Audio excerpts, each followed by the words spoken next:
누가복음 19장 41절부터의 말씀입니다.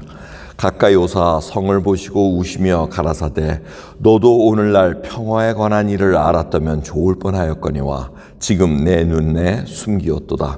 날이 이를지라 내 원수들이 토성을 쌓고 너를 둘러 사면으로 가두고 또 너와 및 그 가운데 있는 내 자식들을 땅에 메어치며 돌 하나도 돌 위에 남기지 아니하리니 이는 공고받는 날을 내가 알지 못함을 인함이니라 하시니라. 성전에 들어가사 장사하는 자들을 내어 쫓으시며 저희에게 이르시되 기록된 바 내 집은 기도하는 집이 되리라 하였거늘 너희는 강도의 구려를 만들었도다 하시니라. 예수께서 날마다 성전에서 가르치시니 대제사장들과 서기관들과 백성의 두목들이 그를 죽이려고 꾀하되 백성이 다 그에게 귀를 기울여 들으므로 어찌할 방침을 찾지 못하였더라. 아멘.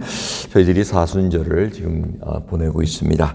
어쩌면 미리 고난주간을 저희들이 맛보는 것 같습니다.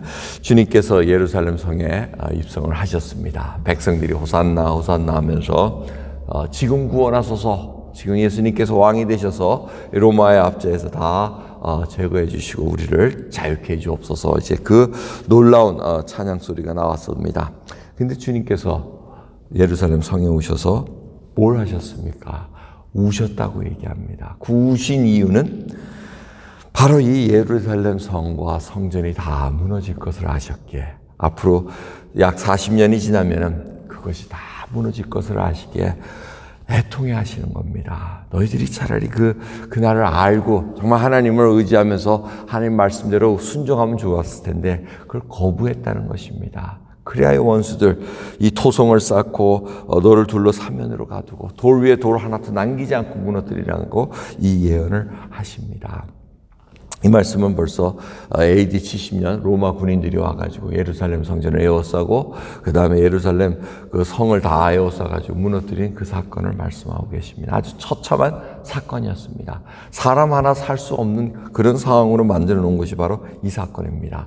그런데 주님께서는 이미 말씀을 알려주셨습니다. 그런 일이 일어나거든 너희들이 도망가라, 산 위로 도망가라, 이제 마태복음 보면 그 말씀을 하십니다.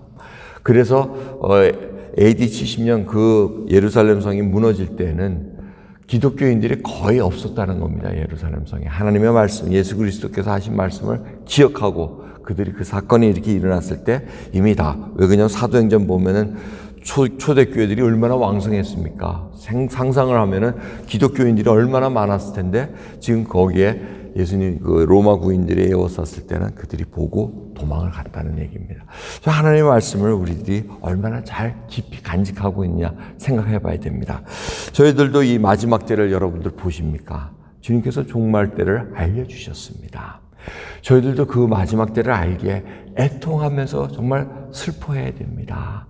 이 사람들이 서로 그 죄악 가운데서 서로 죽이고 서로의 욕심을 위해서 서로 살아가는 이 땅을 주님께서는 그냥 놔두지 않는다는 것입니다. 그 종말의 심판을 우리들이 알기에 애통하면서 하루라도 주님께서 찾고자 하는 그 영혼, 주님께서도 지금 당장 심판을 하실 수 있지만 구원코자 하는 백성들이 많기에 지금 계속해서 연기하고 계십니다. 그 뜻을 저희들이 알고 정말 하나님의 그 놀라운 복음의 기쁜 소식을 잃어버린 영혼, 주님이 찾고자 하는 그 영혼들에게 전파해야 될 책임과 의무가 저희들이 있다는 것을 잊지 말아야 됩니다. 하지만 저희들이 오늘도 하루 살면서 애통해야 됩니다. 주여, 저들이 모릅니다. 저들이 하나님을 반하야 하는 일들을 모르나이다. 그 기도를 드리면서 오늘 하루 또 시작해야 됩니다. 그러시면서 성전에 들어가셔서 정리를 하십니다. 그러면서 하시는 말씀이 내 집은 기도하는 집이라고 일컫기를 원했는데 어찌 너희들이 강도의 구례를 만들었느냐 이렇게 얘기하십니다. 여러분, 이 교회는 하나님의 몸된 교회입니다. 주님께서 피로 사셔서 저희들을 지체로 연결시켜 주신 곳입니다. 그러면서 그 집이 정말 기도하는 집으로 일컫기를 원하신다고 얘기합니다.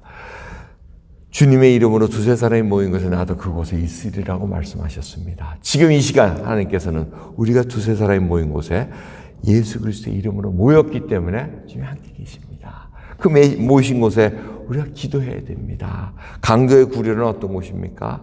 평상시 자기들이 나쁜 짓 하다가 그 구렬, 안식처입니다. 강도의 안식처에 모여가지고 서로 전리품, 서로 빼앗고 훔쳐온 것을 즐거워하면서 나누는 것을 얘기합니다. 그런 것이 아니라는 것입니다. 여러분 생각해 보십시오. 저희들이 주일마다 또 예수 그리스도의 이름으로 모이는 그 시간들마다 정말 그러한 일을 행동하지는 않는가 생각해 봐야 됩니다. 악독한 일을 행하면서 여기 와서는 위로받기를 원하고 하나님으로부터 칭찬받으려고 그런 일이 아니라 정말 몸소 애쓰면서 기도하는 집으로 이끌기를 원하신다는 거 잊지 말아야 됩니다. 두 번째로는 예수님께서 날마다 성전에서 가르치셨다고 얘기합니다. 교회는 하나님의 말씀이 선포되고 말씀을 배우는 곳입니다. 그것이 끊어지면 안 된다는 것을 여러분 다시 기억하시면서 내가 정말 말씀이 풍성히 거하며 정말 기도하는 그런 하나님의 백성으로 하나님께 아뢰고 있는가 다시 생각하시면서 오늘 이 귀한 하루 시작하기를 원합니다. 기도하겠습니다. 하나님 감사합니다. 오늘도 귀한 새벽 허락해 주셔서 이곳에 기도하러 나왔나이다. 주여 붙들어 주시옵소서.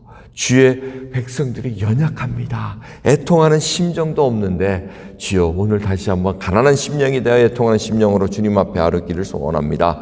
마지막 때를 바라볼 수 있는 영적인 눈이 열려지길 소원하고 이 백성을 위해서 기도할 수 있는 하나님의 백성으로 붙들어 주옵소서. 감사드리며 우리 예수 그리스도의 이름으로 기도드리옵나이다. 아멘.